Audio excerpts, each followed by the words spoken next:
Então, para nós, quando eu estiver falando de investimento, você não pode pensar em guardar o dinheiro no banco, seja no CDB, no RDB, na poupança, ou seja lá o que for, tá? Quando eu falar em investimento, é botar dinheiro na produção. Colocar o dinheiro na produção significa comprar uma máquina nova para sua fábrica, comprar o terreno do lado para você expandir o seu hospital, tá? É contratar mais pessoas, comprar matéria-prima, comprar uma filial num outro lugar. Então, você tem uma loja em Petrópolis e vai montar uma filial da sua loja no Barra Shopping, por exemplo, o que a gente sabe que existe, né? Então, é importante que a gente faça isso, essa diferença. Porque senão eu vou estar falando aqui de investimento, investimento, investimento, e você vai estar pensando em como é que eu faço para botar meu dinheiro no banco para ganhar mais juros. Não, não é isso, tá? Investimento para nós, para que a gente fale todo mundo o mesmo idioma, e para quando eu falar uma coisa, todo mundo entender a mesma coisa. Investimento é botar dinheiro na produção. Investimento é botar dinheiro na produção. Esse dinheiro que vai para a produção, ele é absolutamente fundamental, pessoal. Muitas pessoas falam que a economia brasileira, a partir principalmente de 2015, 2016, passa a ter uma dificuldade maior por uma queda muito grande nos investimentos, tá? Essa variável investimento, ela é absolutamente fundamental, gente. Por quê? Porque é por meio do investimento que você vai conseguir gerar novos postos de trabalho. É por meio do investimento que você vai gerar renda para as pessoas. Esse investimento, que pode ser público ou privado, a gente vai falar disso daqui a alguns minutos, esse investimento ele é muito importante, porque é ele que expande a produção. Eu não tenho como expandir a produção num país, eu não tenho como gerar mais emprego e mais renda se eu não tiver investimento. O investimento, pessoal, portanto, ele é provavelmente uma das mais importantes variáveis para que a gente possa ter o quê? Crescimento do PIB. O crescimento do PIB, ele é fundamental, não é suficiente, mas nós vimos que ele é muito importante para a melhoria da situação num país. Tá? É claro que a concentração de renda, somente num país como o Brasil, pode mascarar um pouco os efeitos desse crescimento do PIB e da renda per capita. Porém, o investimento ele é fundamental para que o PIB possa crescer. Sem investimento, eu não gero novos postos de trabalho. Sem investimento, eu não gero renda. O investimento, então, é muito importante. E esses postos de trabalho, pessoal, são postos de trabalho para as pessoas que estão no mercado de trabalho e por algum motivo ficaram desempregadas, ok? A gente vai estudar emprego e desemprego também nas próximas aulas. E também, pessoal, essa geração de empregos ela é importante para absorver as pessoas que vão se formando e vão, obviamente, procurando ali novos postos de trabalho. Então, é muito importante isso, tá? É claro, gente, que você pode ter investimentos em tecnologias que são poupadoras de mão de obra. Como a gente já viu, a lógica diz que no mercado o empresário ele vai sempre comprar uma máquina que é mais produtiva, ou seja, que vai produzir mais, vai gerar mais bens no final da linha de produção, aquilo que o pessoal chama de output, né? Vai gerar mais bens no final da linha de produção, tá? Usando menos. Menos o quê? Menos energia elétrica, menos água, menos matéria-prima, menos trabalho. Então, é claro que existem tecnologias que são poupadoras de mão de obra. Porém, não há muito como fugir disso, infelizmente, né? Você, como empresário, você não vai comprar uma máquina que seja menos produtiva. É claro que isso gera um problema para a economia, porque você tem aí pessoas que ficam desempregadas. Essas pessoas que ficam desempregadas podem ir trabalhar em outros locais, e a gente vai falar disso provavelmente na próxima aula, ok? Na próxima ou na outra, tá? Mas é importante que a gente compreenda isso. De qualquer forma, o investimento é fundamental para a geração de empregos. Outro ponto importante, pessoal, do investimento é a própria modernização, né, que a gente acabou de falar. A gente viu, isso de certa forma até caiu um pouco na nossa prova, o fato da gente ter uma necessidade de investimento em tecnologia para que a gente possa ser mais competitivo, tanto no mercado interno quanto no mercado externo. Além disso, pessoal, a gente viu que eu preciso gastar dinheiro para repor aquilo que a depreciação destrói. O que é depreciação? É o passar do tempo, e esse passar do tempo e o uso das coisas vai fazendo com que a gente tenha o quê? Vai fazendo com que a gente tenha uma destruição, um desgaste daquilo que a gente usa. E aí pode ser a parede, né, que vai perdendo ali, a tinta vai perdendo a sua vida, vai descascando, é a telha que quebra, é um cano que vaza, é a lâmpada que queima, é o computador que ficou antigo e já não roda tão bem, e assim sucessivamente. Se eu não gastar dinheiro, eu não vou repor essas coisas. E eu preciso manter, obviamente, né, as coisas funcionando bem, para que a empresa possa funcionar bem. Isso acontece na casa da gente também, né, pessoal?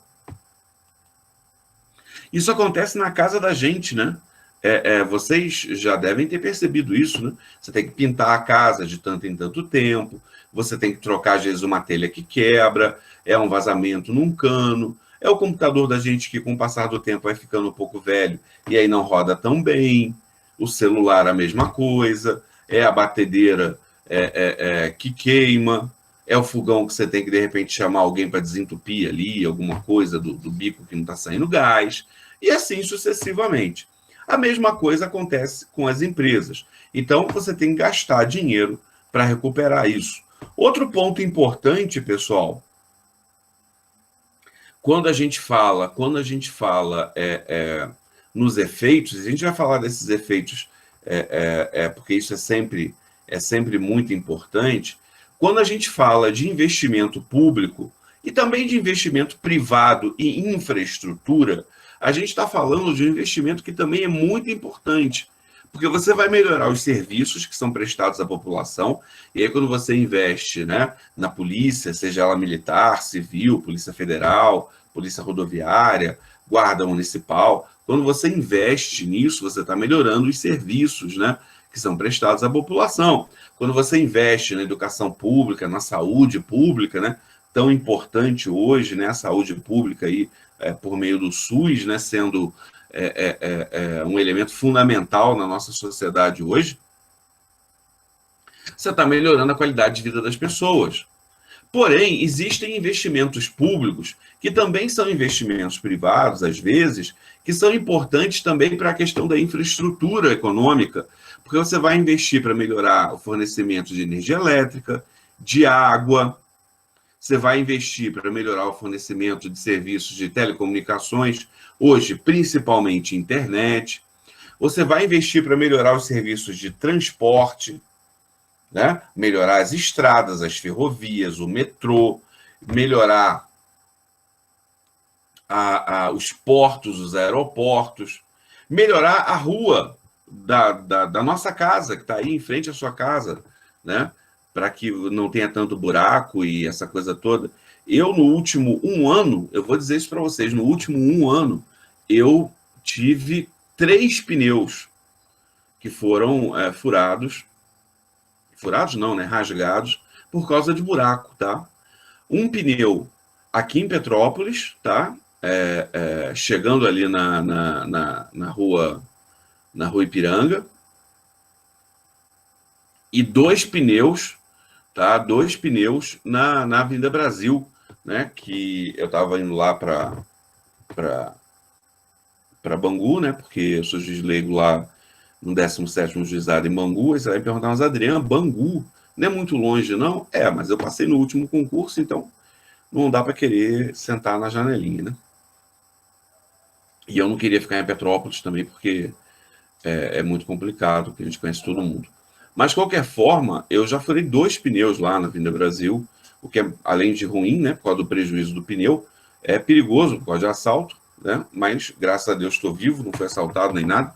Mas a questão é, quando você deixa essa infraestrutura ser depreciada, quando você deixa essa infraestrutura ser destruída, você passa a gerar prejuízo, não só para o cidadão como eu, que tive 3 pneus rasgados, mas também você passa a ter prejuízo para as empresas, que podem ter problema com pneu, mas que, de repente, se ficar sem luz, não consegue vender, porque as maquininhas, né, de crédito e de débito não vão funcionar muito bem. Você, às vezes, numa fábrica, você não pode ficar sem energia elétrica ou sem água. Se você ficar sem telecomunicações, o financeiro, às vezes, acaba não funcionando. Porque você depende, né, do home banking, né, do internet banking, cada banco chama de um jeito, para poder pagar suas contas. Tá? Dificilmente alguém vai pegar dinheiro, levar no banco e pagar. Isso, hoje em dia, não existe mais. Então, essa infraestrutura é algo que é muito importante. Tem alguém vendendo alguma coisa em frente aqui à minha casa. Alguém gritando, vendendo, não sei se picolé, sorvete e tal. Estranhamente, os meus cachorros não estão ligando para a gritaria do cara vendendo alguma coisa aqui em frente de casa. Tá? Então, se meus cachorros começarem a latir, é porque tem um vendedor com a voz boa e um pulmão bom gritando aqui em frente à minha casa, vendendo alguma coisa. Muito bem, pessoal. Só que o investimento, ele depende das expectativas de lucro. Pessoal, o empresário investe para ter lucro. Você nunca viu um empresário dizendo assim, não, meu sonho é perder tudo e morar embaixo da ponte. Esse negócio de ganhar dinheiro é ruim. Você quer viajar para os Estados Unidos, tem que entrar naquela fila para tirar visto. Aí vai para Disney, tudo quanto é brinquedo tem fila. Vai para Paris, aí subir na Torre Eiffel tem fila. Paris tudo é caro. Ai, hoje em dia, não, quero ficar pobre. Você nunca viu isso. Isso não faz sentido nenhum, certo?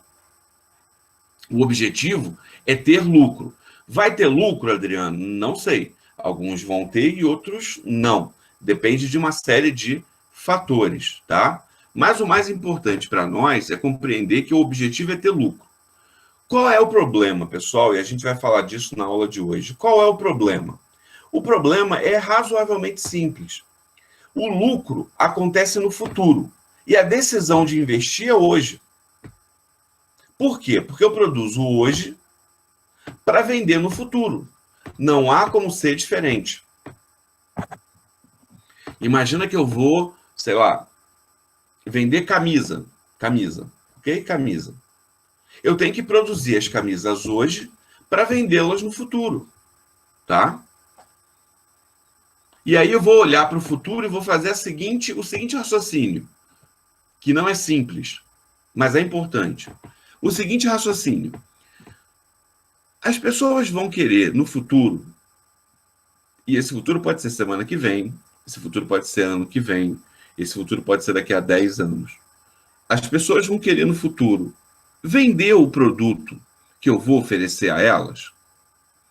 E esse é um problema fundamental, pessoal. Por exemplo, a Coca-Cola comprou a Del Valle. A Del Valle, como vocês sabem, vem de suco. A Del Valle vem de suco, tá? A Coca-Cola comprou a Del Valle. Por que a Coca-Cola comprou a Del Valle? Porque alguém na Coca-Cola pensou assim, as pessoas querem produtos mais saudáveis. As pessoas querem produtos que são mais naturais. O refrigerante, seja ele o normal ou o diet, ele é um produto industrializado, que é muito mal visto, realmente faz muito mal à saúde. E é provável que no futuro algumas pessoas não queiram mais refrigerante e passem a querer beber alguma outra coisa. E aí eles entraram no mercado de suco. O que ele está pensando? Será que no futuro as pessoas vão querer comprar o meu produto? É isso. É essa a ideia. Então imagina, né, o pessoal que lá em agosto, setembro, começou a produzir ovos de Páscoa. para a Páscoa desse ano. Então, em agosto, em setembro de 2019, você começa a produzir os ovos de chocolate para a Páscoa de 2020. Só que a Páscoa foi no meio da pandemia e eu acredito que muita coisa não vendeu. E aí o que acontece, pessoal? Você não tem como prever o futuro 100%, tá? Ah, Adriano, mas eu acredito em búzios, tarô, astrologia, leitura do futuro na borra do café. Eu acredito nessas coisas todas. Ótimo. Vivemos numa democracia, você tem direito de acreditar no que você quiser. Porém, usando coisas esotéricas ou não, o empresário ele tem que olhar para o futuro e pensar: será que eu vou conseguir vender esse produto que eu vou fazer hoje? Essa é uma perspectiva, essa é uma coisa que o empresário sempre vai passar. Os empresários que têm mais sucesso são aqueles que conseguem fazer uma leitura do mercado e ver aquilo que as pessoas vão querer consumir. Isso é o mais importante, tá? Os empresários que fazem muito sucesso, né, como o Steve Jobs lá da Apple, eles veem aquilo que as pessoas querem consumir antes que as pessoas saibam que elas querem aquilo. A ideia, né, dos tocadores de MP3, dos tablets, do iPhone, que é um smartphone, né, ele viu que as pessoas queriam aquilo ali antes que as pessoas soubessem que queriam. Então, isso é o empresário, né, que vai conseguir ter um resultado muito melhor. Tanto é que a Apple hoje é uma das maiores empresas do mundo. Então, essa é uma questão, pessoal, que é sempre fundamental. A expectativa que eu tenho sobre o futuro. A gente vai falar da expectativa sobre o futuro daqui a 2 minutos. Antes, eu quero falar de uma coisa que é muito importante, tá? Que são elementos que vão criar uma expectativa melhor sobre o futuro, tá? Elementos que vão fazer com que a gente tenha uma expectativa melhor sobre o futuro, ok? O que são alguns elementos que, de forma geral, em quase todos os países do mundo, em quase todos os momentos, tá, da nossa história recente, pelo menos, em quase todos os momentos, eles vão atrair investimentos. Podem ser investimentos externos e investimentos externos. Primeiro ponto, pessoal, estabilidade jurídico, político e institucional. Estabilidade jurídico, político e institucional, tá? Vamos lá. Vamos começar com a questão institucional, tá? Primeira coisa importante, pessoal, quando a gente fala de estabilidade política e institucional, é a ideia de que a democracia ela é fundamental para atrair investimentos.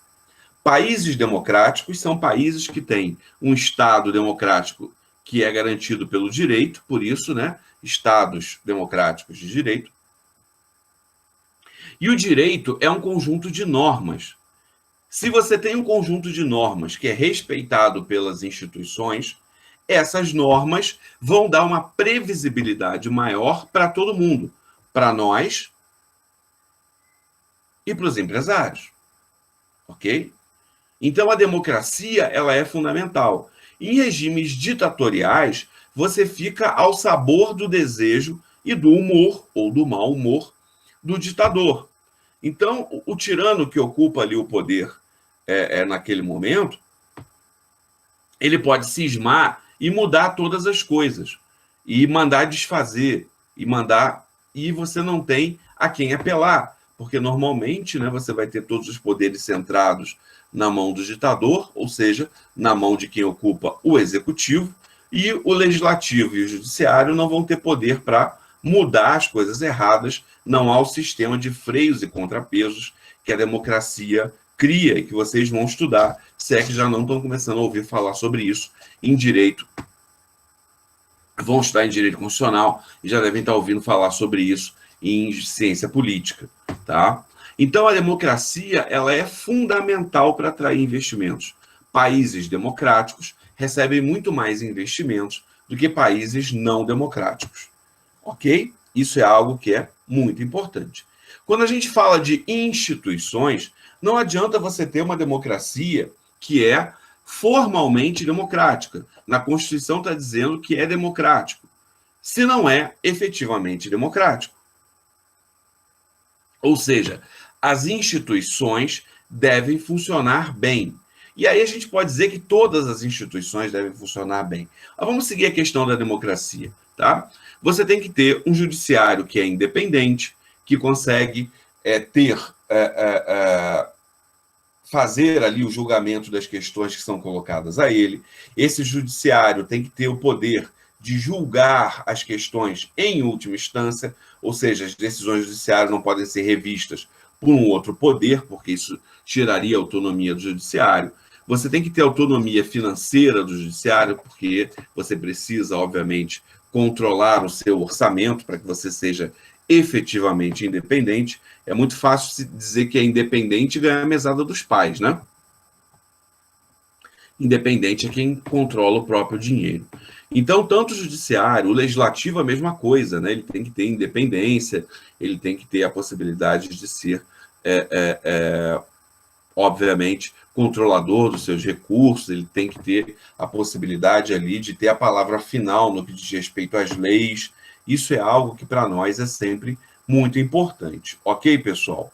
Além disso, quando a gente fala de instituições, a gente pode ir além, né, da questão do executivo, legislativo, judiciário. Tá? A polícia, por exemplo, tem que funcionar bem. A polícia tem que ser bem remunerada, bem equipada, bem treinada, para que ela possa desempenhar bem o seu papel. Porque se você não tiver uma polícia funcionando bem, você não consegue, por exemplo, garantir a segurança das pessoas, você não consegue investigar os crimes, e aí tanto o Ministério Público quanto o Judiciário não vão conseguir exercer ali suas funções. Então é fundamental. É fundamental que as escolas, as universidades também desempenhem bem o seu papel. O que eu quero dizer com isso? Formem bem o cidadão. Para que eu tenha um cidadão que seja mais bem formado em todos os seus aspectos. E também nas questões, digamos, técnicas. Né? Um bom engenheiro, um bom advogado, um bom contador, um bom economista, um bom médico. Tá? É claro que a educação é muito mais do que isso, né? É algo muito maior do que isso. E isso também é importante para que você seja um bom cidadão. E é claro que isso é fundamental para a sociedade como um todo. A gente poderia falar aqui de diversas instituições, né? A gente poderia falar aqui de instituições públicas e privadas, a gente poderia falar...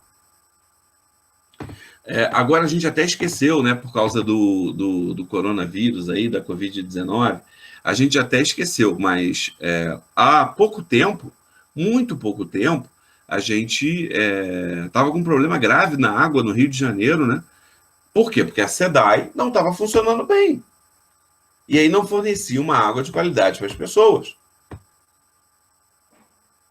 Então é importante que a gente tenha uma estabilidade política e institucional.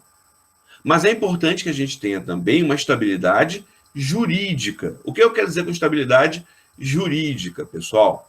É que as leis não sejam mudadas toda hora. Pessoal, olha só. A gente está no primeiro período de direito, então é importante que a gente compreenda isso desde já. As leis devem mudar. Por quê? Porque a sociedade muda. Por exemplo, o Código de Defesa do Consumidor é do início dos anos 90, tá? O CDC, ele é uma lei do início dos anos 90, o que, obviamente, para nós, foi um marco muito, muito importante, porque o CDC, ele marcou ali a importância, né? Ele marcou ali a importância do respeito e da proteção ao consumidor, porque nós já vimos que ser consumidor na nossa sociedade é algo absolutamente fundamental. Então, o que vai acontecer? A Constituição, no artigo 5º, inciso 32, e no artigo 170, inciso 5º, ambos nós lemos em sala, esses dois artigos, eles falam da importância da proteção ao consumidor. E aí a gente vai ter, a Lei 8.078, de 1990, que vai, na verdade, trazer para a gente, né, o Código de Defesa do Consumidor. Uma lei importantíssima, pessoal. Importantíssima. Porém, ela foi feita em 1990. Gente, em 1990, estou falando sério, tá? Em 1990, a lei é de setembro de 90, ok? Setembro de 90. Em setembro de 1990, a maioria das pessoas no Brasil não tinha telefone fixo em casa. Eu não tinha. Um telefone fixo, nessa época, custava alguma coisa em torno entre 5 e 10 mil dólares. O telefone era cotado em dólar, porque a inflação era muito alta. Você tinha que declarar a linha de telefone que você tinha no imposto de renda, porque era um bem valioso. Tá? Então, obviamente, não tinha internet. Se não tinha internet, não tinha venda pela internet. Tá? Não tinha venda pela internet. Além disso, em 1990, era muito difícil você conseguir abrir uma conta num banco. Ter cartão de crédito, então, era algo praticamente impossível. Tinha que ser muito rico. E tinha que ter um salário muito alto para ter conta em banco. As pessoas recebiam, pode perguntar para os seus pais, para os seus avós, as pessoas recebiam na tesouraria da empresa um envelopezinho com dinheiro ali dentro. Hoje em dia isso não existe mais, tá? Mas a questão nossa toda é a seguinte, pessoal, isso é muito importante. Hoje você tem um problema grave, que todo mundo tem conta em banco, e isso pode... A pessoa tem conta em banco, às vezes tem 2, 3 cartões de crédito, e isso pode gerar um superendividamento, o que é muito complicado. Então, o Código de Defesa do Consumidor ele não fala muito sobre superendividamento. Assim como o Código de Defesa do Consumidor fala muito pouco sobre a questão das compras pela internet. Tem lá o artigo que garante o direito de arrependimento, tá? Tem lá um artigo que fala sobre o direito de arrependimento, né, que você tem 7 dias, se você comprar fora do estabelecimento, você pode se arrepender e devolver o produto. Mas não tem muita coisa sobre isso. Então seria interessante que a gente tivesse uma modificação ali no Código de Defesa do Consumidor para acrescentar alguns artigos para proteger o consumidor tanto da questão do superendividamento quanto das questões das compras online, que hoje em dia são muito importantes. Tá? Não é porque a gente está tendo pandemia, não, mas já vinham importantes antes. Então veja o que aconteceu, pessoal. A sociedade mudou. Então eu tenho que mudar a lei. Por quê? Porque antigamente não existia compras online. Esse mercado pela internet não existia, ok? Pega a questão aí do Photoshop e hoje muito mais, né? A questão do chamado deepfake, tá? Isso não existia antigamente. Você pode até tentar aplicar a legislação que a gente tinha antigamente, fazer ali uma analogia, como vocês já devem ter visto, né, a importância da analogia ali no direito, mas você não tem uma legislação para tentar regular isso. Então, a sociedade vai mudando e as leis têm que mudar para acompanhar o desenvolvimento da sociedade. Isso é uma coisa, pessoal, é uma coisa que é importante e que tem que acontecer, ok? Só que quando eu falo de estabilidade jurídica, eu estou falando de outra coisa, diferente, que é a mudança, às vezes, meio que aleatórias, que de aleatórias a gente sabe que não tem nada, mudanças meio que aleatórias da lei. A lei é de um jeito, aí muda para outro, aí muda para outro, aí muda para outro. Aí vai mudando a lei.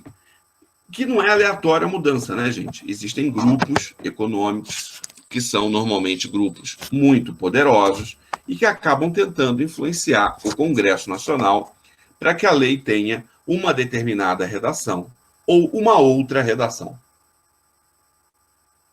Além disso, a gente sabe que norma, vocês já devem ter visto isso, norma é o texto mais a interpretação. O texto pode ter, às vezes, mais de uma interpretação. A interpretação é feita pelos tribunais. Em última análise, quem faz a interpretação das normas vai ser o STJ e o STF, quando se tratar de questão constitucional. A interpretação dos tribunais também não pode ficar mudando toda hora. ela tem que mudar, ok? Porque a sociedade muda e às vezes há uma necessidade de interpretar diferente artigos que foram escritos lá atrás. Então, a gente tem um Código Penal que foi escrito nos anos 40, mas que o projeto começou a ser feito nos anos 30, ou seja, já tem quase 100 anos o nosso Código Penal, e eu não posso querer interpretar o Código Penal da mesma forma que era interpretado em 1950. Até porque a gente já tem aí 70 anos, né? Eu sempre gosto de citar o exemplo. O Código Penal tinha, agora não tem mais, graças a Deus foi retirado, né? A questão da mulher direita, né? Então, alguns crimes sexuais, eles não seriam punidos se fossem feitos contra mulheres que não fossem direitas. Então, determinados crimes, como, sei lá, sedução e outros crimes assim, só seriam punidos se fossem mulheres direitas. E aí, o que seria uma mulher não direita? Tá? Nelson Hungria, que depois eu vim a trabalhar com o sobrinho do Nelson Hungria, e ele contou que o sobrinho do Nelson Hungria, grande penalista brasileiro, era um cara muito divertido, muito piadista e tal, e eu não sei se ele fez isso como piada ou se era sério, mas ele falava que as mulheres que não eram direitas eram as mulheres plurifrequentadas. Mulheres plurifrequentadas, ou seja, mulheres que tinham muitos parceiros. Plurifrequentadas é uma expressão que hoje em dia é inadmissível, né? E, na verdade, qual era a ideia? Determinados crimes sexuais que fossem praticados contra uma prostituta não seriam crimes, porque ela era prostituta. Gente, isso não faz sentido nenhum. Essa é uma interpretação, essa é uma lei que não faz sentido nenhum. Porque o fato do homem ou da mulher trabalhar com prostituição, primeiro, prostituição não é crime. Tá? Prostituição não é crime. Prostituição não é crime. Segundo ponto, a Constituição é muito clara. Todos somos iguais perante a lei. Não tem um vírgula, exceto... Não tem o exceto. Todos somos iguais perante a lei. Então, isso é um absurdo. Então, há uma mudança na interpretação e há uma mudança nas leis para acompanhar a mudança da sociedade. Adultério já foi crime, se eu não me engano, desde 2001, não é mais. Posso estar equivocado aqui, tá? Então, são questões, pessoal, que são importantes. Vale a pena o Estado intervir? Olha aí a questão do Estado, né? Intervir ou não na vida privada. Vale a pena o Estado intervir e prender um homem ou prender uma mulher porque teve um caso extraconjugal? Será que isso não é um problema apenas do marido ou da esposa deles? Quer dizer, eles que se resolvam ali entre eles, sei lá, se separando, por exemplo? Vale a pena prender essa pessoa? É muito complicada essas questões. Então, elas têm que ser alteradas à medida em que o tempo passa. Porém, essa alteração não pode ser algo sistemático e meio que aleatório para atender, às vezes, interesses de grupo A, grupo B, grupo C. O que a gente precisa é de estabilidade jurídica e que a lei mude quando precisa ser mudada. Mudanças meio que sistemáticas nas leis geram uma insegurança grande. Por quê, pessoal? Como é que o empresário faz quando ele vai fazer um investimento? Ele faz uma conta, que não é simples. Acreditem em mim, não é simples. Ele faz uma conta assim. Bom, quanto é que eu vou gastar? E aí ele calcula quanto ele vai gastar de imposto, quanto ele vai gastar com os trabalhadores, com máquinas, com equipamentos, com matéria-prima, com aluguel, com a compra do terreno, com obra. Ele faz essa conta. E aí ele pensa, quanto eu vou ganhar? E aí ele faz a conta e estima quanto ele vai ganhar. E aí, pessoal, o raciocínio agora é simples. Eu vou gastar 100 e vou ganhar 120. Vale a pena? e ele toma a decisão. Esse é raciocínio. É simples. Razoavelmente simples. Ok, pessoal? O problema é que se eu mudar a lei tributária, mudar a lei trabalhista, mudar a lei de locação, mudar a lei, eu vou ter mais gasto. E isso pode atrapalhar o investimento. Isso pode fazer com que todo o planejamento do empresário vá por água abaixo. E aí, na próxima vez que ele for investir, ele vai ficar com medo de botar o dinheiro naquele estado, naquele país, naquela cidade, porque ele sabe que ali as regras mudam toda hora e ele pode perder dinheiro. Ok, pessoal? Então, essa mudança abrupta da legislação pode afastar ali o investimento.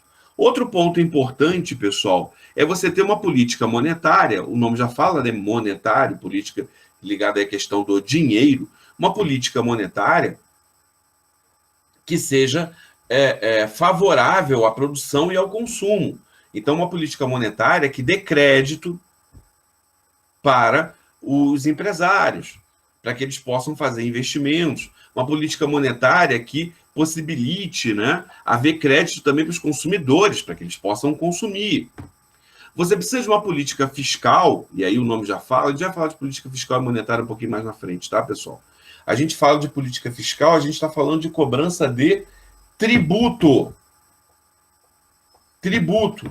Imposto, taxa, contribuição, cobrança de tributo. A cobrança de tributo,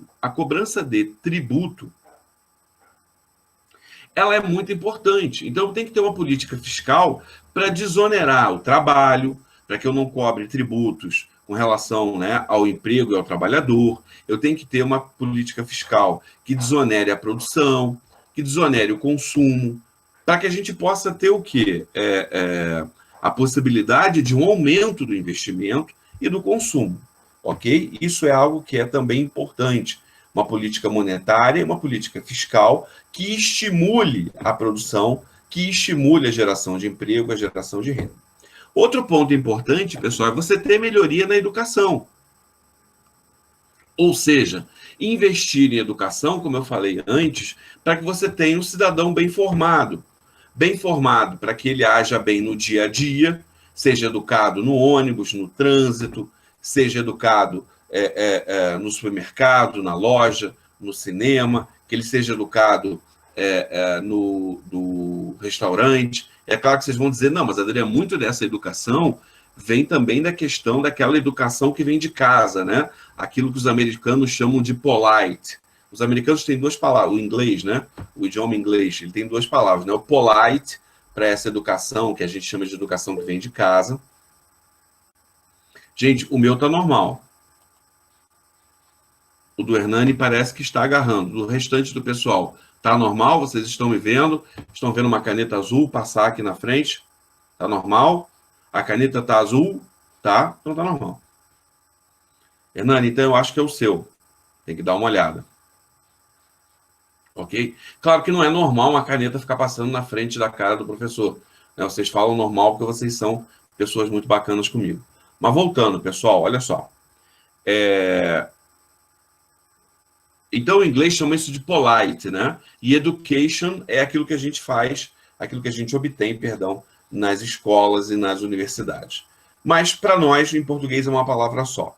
É claro que muito disso, dessa coisa de você saber se comportar no restaurante, tratando bem o garçom, sendo educado com as pessoas que estão ali à sua volta e tal, vem muito daquilo que a gente aprende em casa. Mas a escola, né, a socialização na escola e na universidade também é importante. Mas para nós, estamos falando aqui de questões econômicas, a gente vai centrar, é claro, na questão de você ter uma boa formação técnica para que você possa exercer bem a sua profissão. Seja como advogado, juiz, promotor, defensor público, engenheiro, médico, enfermeiro, seja como professor de história, de geografia, seja como, sei lá, administrador de empresa, economista, contador, profissional de relações internacionais, fisioterapeuta, fonoaudiólogo, seja o que for. Se você tem uma boa educação, as pessoas são mais produtivas no trabalho. Se elas são mais produtivas no trabalho, se elas são mais produtivas no trabalho, aquilo ali vai atrair mais investimentos. Imagina, você é dono de uma fábrica que tem uma tecnologia muito, muito elevada, tá? Uma fábrica que produz equipamentos de última geração. Você não vai botar a sua fábrica num local onde as pessoas têm uma formação muito ruim, porque elas não vão saber operar direito as suas máquinas. Então, investimentos mais nobres, investimentos que têm um valor agregado maior, que vão produzir bens com uma tecnologia muito, muito mais avançada, elas vão procurar melhores locais onde a educação é mais avançada. Então, a educação se torna absolutamente fundamental. Como nós falamos anteriormente, infraestrutura é muito importante. Infraestrutura de transporte, energia, água, telecomunicações. Pessoal, se não tem água, se não tem internet, se não tem energia elétrica, ou se a energia elétrica fica caindo e voltando toda hora, eu não sei se eu comentei isso com vocês, acho que eu falei isso, se eu não falei, falei na turma da noite. As pessoas compraram, né, com o início ali da pandemia, ficaram apavorados, que ia faltar comida, ia faltar isso, ia faltar aquilo, compraram um monte de coisa, compraram pacotes e rolos, né, de papel higiênico e essa coisa toda. Eu não comprei nada disso. A única coisa que eu me dei o luxo de comprar, assim, que em tese eu não iria usar se tudo corresse bem, foi uma caixa de vela e uma caixa de fósforo. Por quê, pessoal? Eu moro perto aqui da universidade, tá? Se eu olhar aqui da minha janela, da onde eu tô não dá para ver, tá? Mas se eu ficar em pé e for na janela, eu consigo ver o CP, tá? O nosso prédio ali da Benjamin Constant. É bem pertinho aqui da minha casa. Do meu quarto na sala dos professores, demora 7 minutos de carro, tá? Se não tiver engarrafamento, nem nada disso, é claro. Então é muito pertinho. Mas mesmo assim, na minha casa, acaba a luz toda hora. Toda hora. E aí eu fiquei com medo de, num momento de pandemia, a Enel, né, que é a antiga Ampla, ela tá com, de repente, um quadro menor de pessoas e tal, e eu ficar sem luz. E aí eu fiquei com medo, eu vou acabar ficando no escuro, né? E aí mas eu tenho, porque acaba muito a luz aqui em casa, eu tenho umas 3 lanternas dessas de recarregar e tal. Eu falei, não, mas eu tenho a lanterna. Não, mas se ficar muito tempo, a lanterna vai descarregar também. Então, eu comprei ali velas e uma caixa de vela e uma caixa de fósforo, né? E deixei num lugar estratégico, fácil de achar aqui em casa se a luz acabar. Felizmente, a luz até acabou algumas vezes, mas voltou. Então, o meu maior medo era ela não voltar, ficar horas ali sem luz, tá? Isso é um problema de infraestrutura. Imagina que eu tivesse uma fábrica aqui, onde eu moro. Isso ia ser um problema grave, porque a luz não pode ficar acabando toda hora. A mesma coisa, não pode faltar água, não pode faltar telecomunicações, tá? Os transportes têm que funcionar, tem que ter o ônibus, o metrô, tem que ter o trem, as barcas, para levar as pessoas ao trabalho. Tá? Em Petrópolis, é claro, é mais metrô. Você tem que ter uma boa infraestrutura de transporte para quem vai de carro não demorar 1 hora. Eu, quando venho do Rio, eu demoro 1 hora do Rio até o Quitandinha. E do Quitandinha, né, ou do Bingen até ao CP, eu demoro mais 1 hora. Então, essa infraestrutura de transporte precisa ser melhorada. Tá? Então, a infraestrutura de transporte, imagina que você produz soja, você tem que levar a soja lá do interior do Mato Grosso, né, de lá de Tangará, Lucas do Rio Verde, cidades grandes produtoras de soja, para o Porto de Santos, por exemplo. Então, você tem um transporte que é importante ser melhorado, tá? Portos, aeroportos, ferrovias, tudo isso tem que ter investimento. Se eu tiver isso funcionando bem, a gente tem uma possibilidade de ter mais investimentos. Se isso não estiver funcionando, eu não vou investir. Eu não vou abrir uma fábrica, um empreendimento comercial qualquer aqui perto da minha casa, porque eu sei que a luz acaba toda hora, ok? Outro ponto importante, pessoal, é que haja que haja credibilidade internacional do país, ou seja, que haja aquelas contas externas que a gente estudou nas aulas passadas, né? balanço de pagamentos, conta corrente, conta de capital, balança comercial, essas coisas estejam alinhadas, que as pessoas olhem e respeitem, né, aquele país. É claro que não é só isso, né? Você precisa de posturas políticas internas que gerem respeito na comunidade internacional, tá? Então você precisa de políticas e de ações do governo que gerem respeito às pessoas,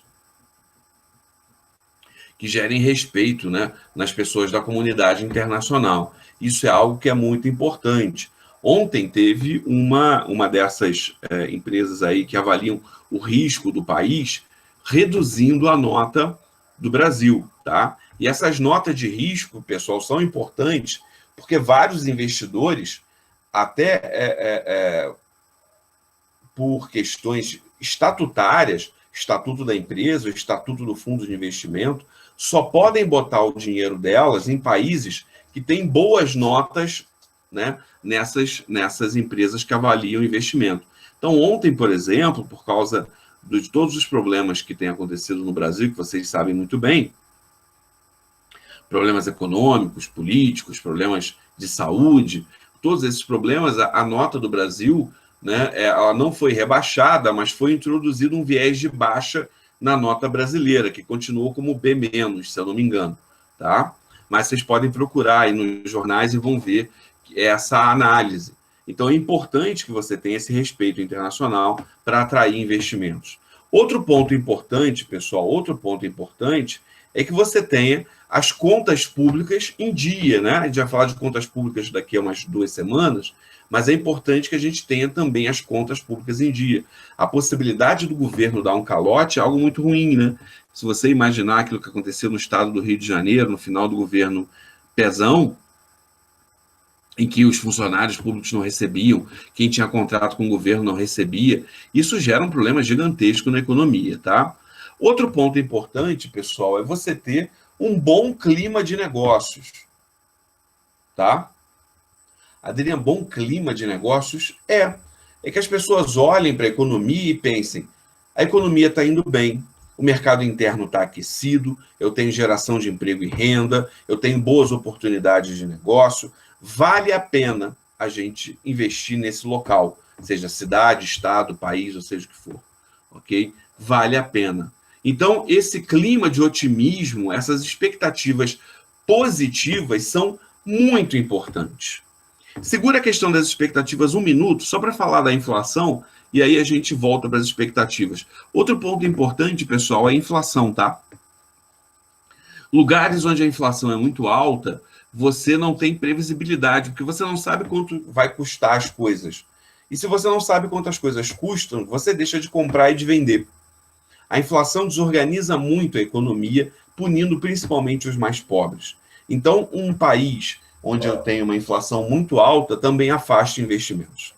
Voltando às expectativas, pessoal, como eu expliquei para vocês, os empresários, eles obrigatoriamente, eles precisam olhar para o futuro e pensar, o futuro vai ser bom? E o que é o futuro ser bom nesse caso? O futuro ser bom é, eu vou conseguir vender os meus produtos no futuro? As pessoas vão querer beber Coca-Cola no futuro? As pessoas vão querer usar camisas no futuro? Imagina que você é um empresário de restaurante, ou você é um empresário de cinema. Imagina a sua preocupação hoje, porque não é só acabar a pandemia. Será que as pessoas vão se sentir seguras indo no cinema? Ficando trancadas ali por 2 horas para assistir um filme? Será que as pessoas vão se sentir seguras indo num restaurante qualquer, tá? Ficando ali dentro daquele restaurante, às vezes ambientes pequenos, às vezes ambientes maiores, ali por 1 hora, 40 minutos, enquanto está fazendo ali seu almoço, sua janta, durante seu happy hour. Ou seja, não é só você, a não ser que você encontre uma vacina, aí resolvido o problema.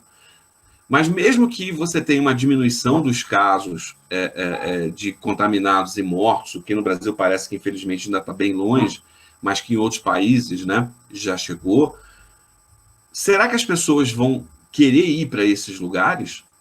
E isso é um pensamento do cara, ele tem que pensar isso. Se as pessoas estão ficando mais em casa, será que elas vão comprar roupa? Porque se eu não vou sair, para que eu quero roupa nova? E coisas assim, ok? Será que as pessoas vão comprar mais pipoqueiras elétricas que não usam óleo porque elas acham que aquela pipoca de saquinho que a gente compra e bota no micro-ondas faz mal? E assim sucessivamente, pessoal. Ok? Todo mundo tem que pensar isso. O reitor da nossa universidade, quando ele abre 50 vagas para direito de manhã, ele pensa, será que vão ter 50 pessoas que vão querer estudar direito de manhã? Ele faz esse pensamento. Não há como ser diferente. Então, há sempre esse olhar para o futuro. Sempre. O empresário, ele sempre vai olhar para o futuro. A empresa sempre vai estar olhando para o futuro e pensando, eu vou conseguir vender o meu produto, o meu serviço, daqui a um mês, daqui a um ano, daqui a uma semana? Eu preciso ter essa ideia. Ok, pessoal? Isso é algo que é muito importante. Muito importante. E quando você olha para o futuro, basicamente você só tem 3 possibilidades. 3. A primeira possibilidade, pessoal, é a seguinte. Eu olho para o futuro e acredito que o futuro vai ser bom. Eu acredito que o futuro vai ser bom. Eu vou conseguir vender o que eu estou produzindo. O mercado vai estar aquecido, as pessoas vão ter emprego e renda para comprar o meu produto ou o meu serviço. A segunda possibilidade, pessoal, é o futuro vai ser ruim. O mercado vai estar desaquecido, as pessoas não vão ter emprego, as pessoas não vão ter renda. Se isso acontece, o que vai ocorrer? Eu não invisto. Se eu acho que o clima no futuro vai ser bom, eu invisto. É isso, pessoal. Quer dizer, de forma muito, muito resumida, tá, pessoal? Como eu comentei com vocês, essas análises não são simples, tá? Existem aí contas, quando você estuda finanças, análise de investimento, né, que são contas bastante complexas. É claro que hoje, com o computador, com calculadoras financeiras, com computadores, fica muito mais fácil fazer essas contas, né? Mas a gente não vai nem falar delas. Acredito que, se eu não me engano, Fabiola, né? Fabiola fez faculdade de administração, não é isso, Fabiola? Então você deve ter estudado cálculo de VPL. Calma, Hernani, eu chego na terceira. Cálculo de VPL, atualização, né? Aí você calcula valor presente de investimento futuro, faz essas contas todas. Isso não é simples, tá? É claro que a pessoa pode ir, sei lá, num astrólogo e ver o mapa astral da empresa e investir. Normalmente o cara vai quebrar quando faz isso, ok? Mas a questão toda é, sendo complicado ou não sendo complicado, ele olha para o futuro. Se ele achar que o futuro é bom, que o investimento dele vai dar retorno, o que ele faz? Ele investe. Se ele olhar para o futuro e achar que o futuro é ruim, achar que o investimento dele não vai dar retorno, ele não investe. E a terceira possibilidade, né, para que o Hernani não fique muito nervoso, a terceira possibilidade é, ele olha para o futuro e não consegue dizer se o futuro vai ser bom ou se o futuro vai ser ruim. Ou seja, há uma incerteza. Pessoal, acho que até caiu, né? Num dos nossos trabalhos. Quando há uma incerteza sobre o futuro, o que faz o empresário? Prefere a liquidez. A gente já estudou, já sabe o que é preferir a liquidez. Ele vai comprar ativos mais líquidos. Tá? Ou seja, Hernani, você é uma pessoa assim que tem o seu coração muito, muito, como diria um antigo personagem de novela, muito antigo mesmo, você tem o coração lavado e enxaguado na esperança. Porque a maioria das pessoas que eu converso estão na segunda opção, que o futuro vai ser ruim mesmo, tá? Mas vamos lá. Mas realmente a incerteza sobre o futuro ainda é muito grande, tá? Vamos voltando aqui, pessoal.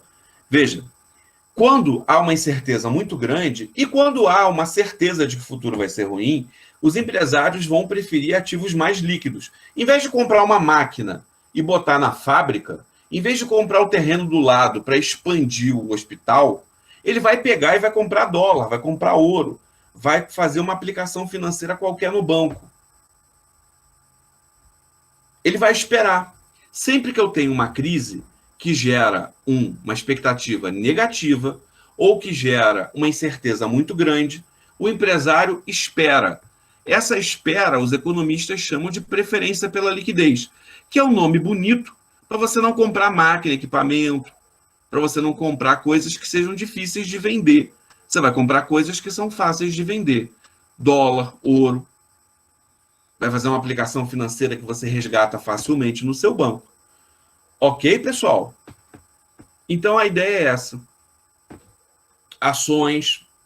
Embora que, Bernardo, ações tem sempre o complicador, né?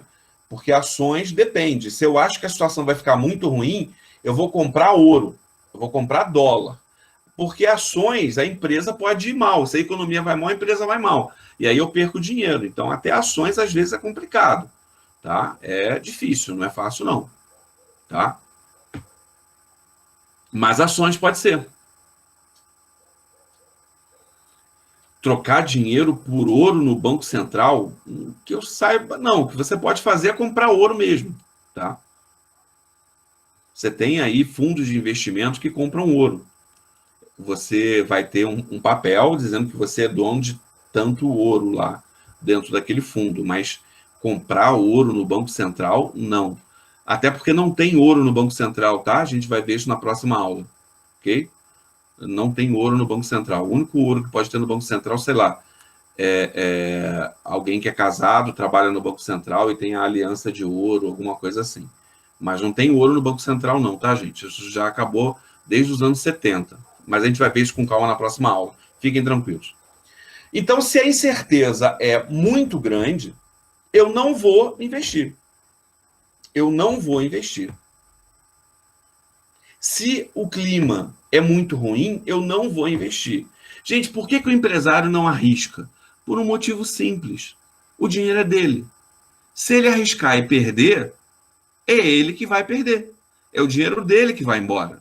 Gente, gastar o dinheiro dos outros é muito, mas é muito fácil. O nosso é um pouco mais complicado, a gente pensa melhor, né? Se você achar um bloquinho de notas, sei lá, de R$ 100, achar R$ 1.000 na rua, você gasta aquilo ali meio que sem culpa, sem peso na consciência. Agora, quando você tem que trabalhar para ganhar aqueles R$ 1.000, você já gasta com outro olhar. E o empresário, pessoal, se ele perder, ele perde o dinheiro dele. E aí ele prefere não arriscar. É claro que você vai falar para mim assim, mas Adriano, olha só, mesmo com crises como a que a gente está vivendo hoje, mesmo com crises como a Primeira Guerra, a Segunda Guerra, a crise de 29, mesmo com essas grandes crises que a humanidade passa, você tem um empresário que vai ser visionário, vai ver uma oportunidade e vai ganhar muito dinheiro. Vai. Mas vamos lembrar o que a gente aprendeu há 2 ou 3 semanas. Um empresário, uma empresa, microeconomia. Vários empresários, macroeconomia. Então, na média, a maioria esmagadora dos empresários vai preferir a liquidez. Ao preferir a liquidez, esses empresários, né, homens e mulheres, não vão comprar máquinas, não vão expandir a fábrica, não vão montar mais uma filial do Outback ou do Abbraccio. O Abbraccio é o restaurante de comida italiana do pessoal do Outback, tá? Mais ou menos a mesma estrutura. Quem não conhece vai conhecer, que é muito bom. Não vou fazer isso, gente. Não vou montar uma filial, sei lá, que pode ser do Outback, do McDonald's, do Bob's, agora. Eu não sei como é que vai ficar a situação, eu vou esperar. Ah, Adriano, mas tem um empresário que vai ter uma sacada genial e vai ficar multimilionário durante a crise. Vai, mas é um. A gente está trabalhando com o todo. E 80, 85, 90% dos empresários vão fazer o que agora? Esperar. Ok, gente? Isso é importante que a gente compreenda. Nesse sentido, na medida em que eu vou esperar, vou esperar por quê? Porque tem uma crise muito grave internacional, né, uma insegurança que é gigantesca por causa da crise que a gente está vivendo, as contas nacionais do país estão muito ruins, as contas públicas estão ruins, a inflação é muito alta, o desemprego no país é muito alto, tá? Eu tenho problemas jurídico-políticos, institucionais, seja o que for, eu vou esperar. Se eu esperar, pessoal, o que vai acontecer? O investimento vai cair. Se o investimento vai cair, pessoal, é só raciocinar o contrário do que a gente viu lá atrás. Quando aumenta o investimento, eu gero emprego. Quando diminui o investimento, eu diminuo o emprego. Aumento do investimento tende a gerar o quê? Um aumento do PIB. Se eu diminuo o investimento, o PIB cai. Se eu aumento o investimento, eu melhoro a infraestrutura. Se eu diminuo o investimento, a infraestrutura vai piorar. Não, Adriana, ela vai ficar igual. Não vai, gente, ela vai piorar por causa da depreciação. Eu vou usando e o troço vai gastando. Sem falar que tem uma questão chamada tecnologia. Todo dia surge uma máquina, um equipamento, uma novidade tecnológica. Se eu não fizer nada, eu vou ficando para trás. E se eu tenho um PIB que não cresce, um PIB negativo, eu passo a ter aquilo que a gente pode chamar de recessão. A recessão é um nome técnico para crescimento negativo ou decréscimo do PIB. E isso, obviamente, é algo que a gente não quer, mas é algo que a gente provavelmente vai ver esse ano, tá? Por causa da grave crise que a gente passa. Ok, pessoal?